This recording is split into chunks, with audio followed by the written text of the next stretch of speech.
বকুল বৃক্ষ আছে, বকুল নিম বৃক্ষ আছে। একটা গাছের গোড়ায় মহাপ্রভু এসেছিলেন, পা ধুয়ে উঠেছিলেন, সেখানে পায়ের চরণ ঝুলে আছে। 500 বছর আগে এসেছিলেন মহাপ্রভু। বাংলার বুকে এমন কিছু গ্রাম আছে যেখানে ইতিহাস শুধু বইয়ের পাতায় নয়, আজও বেঁচে আছে মানুষের বিশ্বাস, ভক্তি আর ভালোবাসার মধ্যে। তেমনই এক পবিত্র জনপদ পূর্ব বর্ধমানের জামালপুর ব্লকের কুলিন গ্রাম। এই গ্রামের মাটিতে জড়িয়ে আছে গৌড়ীয় বৈষ্ণব ধর্মের এক অমূল্য অধ্যায়। এখানে রয়েছে হরিদাস ঠাকুরের পাটবাড়ি ও তাঁর স্মৃতিবিজড়িত মন্দির। হরিদাস ঠাকুর, যাকে বৈষ্ণব সমাজ নামাচার্য নামে সম্মান করে, তিনি বিশ্বাস করতেন কলিযুগে মানুষের মুক্তির একমাত্র পথ হল হরিনাম। কথিত আছে তিনি প্রতিদিন প্রায় 3 লক্ষ নাম জপ করতেন।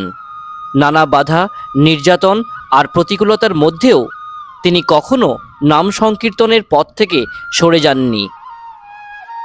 এমনকি হরিদাস ঠাকুর এবং তার ভক্তদের আহ্বানে শ্রী শ্রী চৈতন্য মহাপ্রভু এখানে বহুবার পদার্পণ করেছিলেন, যার পদচিহ্ন আজও রাখা রয়েছে এই হরিদাস ঠাকুরের মন্দিরে।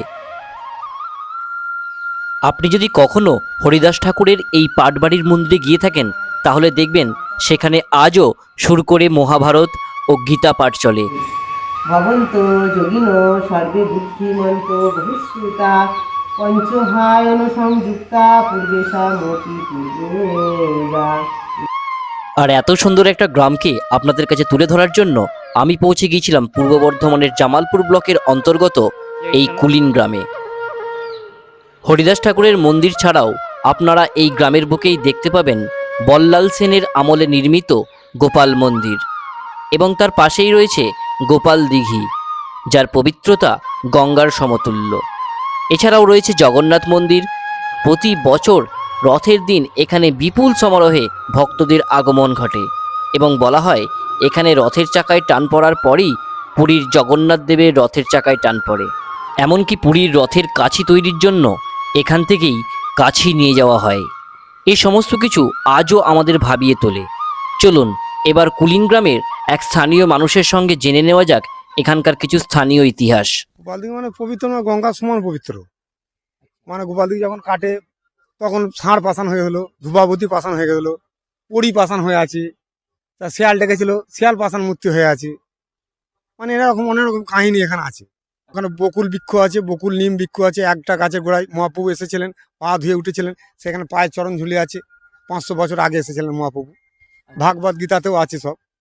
আর বলা হয় নাকি এখানকার রথে টান হওয়ার পরেই যে পুরীর যে রথযাত্রা যে বিখ্যাত, সে পুরীর রথে নাকি টান হয়।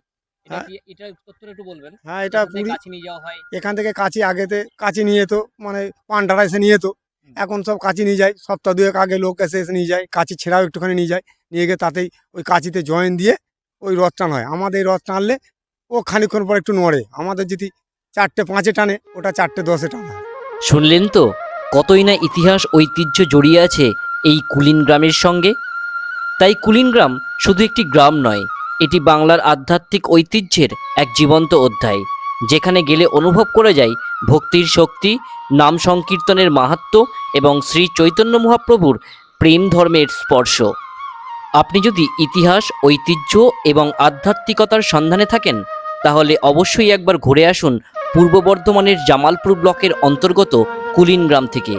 যেতে হবে হাওড়া বর্ধমান মেন লাইনের মেমারি এবং দেবীপুর স্টেশন থেকে অটো বা টোটো করে। এছাড়াও হাওড়া বর্ধমান কড লাইনের জৌগ্রাম স্টেশন থেকেও আপনারা পৌঁছে যেতে পারবেন কুলিন গ্রামে। আর বাংলার এমন অজানা ইতিহাস, অজানা গ্রামের খোঁজ, ঐতিহ্যের সঙ্গে যদি আপনি যুক্ত হতে চান, তাহলে অবশ্যই ফলো করে নেবেন জিউস ট্রাভেল। আর যদি ইউটিউব থেকে দেখে থাকেন, তাহলে অবশ্যই সাবস্ক্রাইব করে নেবেন। ভালো থাকবেন সকলে, সুস্থ থাকবেন। দেখা হচ্ছে এরকমই অন্য কোনো গ্রামের গল্প নিয়ে।